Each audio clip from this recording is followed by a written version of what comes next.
دوسری جانب خیبر پختونخوا کے مختلف شہروں میں موسلادھار بارش، ندی نالوں میں طغیانی سیلاب متاثرین کی مشکلات میں اضافہ ہو گیا ہے۔ پشاور میں مکان کی چھت گرنے سے ایک بچہ جان بحق جبکہ 3 افراد زخمی ہو گئے ہیں۔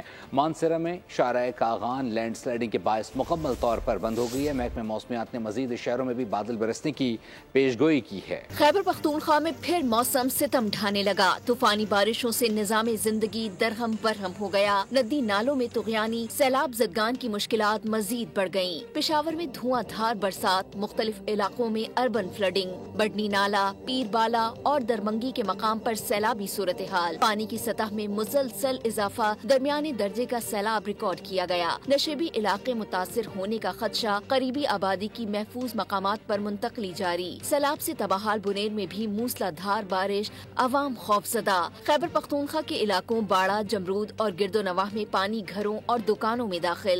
چراٹ، کاکول، لوور دیر، بالاکوٹ، ایبٹ آباد، مالم جبہ میں بھی تیز بارش۔ کرک، بنو، ٹانک، ڈیائی خان اور پارا چنار میں بھی جل تھل ایک ہو گیا۔ مانسہرہ میں شارع کاغان لینڈ سلائڈنگ کے باعث مکمل بند۔ مالاکنڈ میں سوات ایکسپریس وے پر بھی لینڈ سلائڈنگ کے باعث ٹریفک معطل رہی۔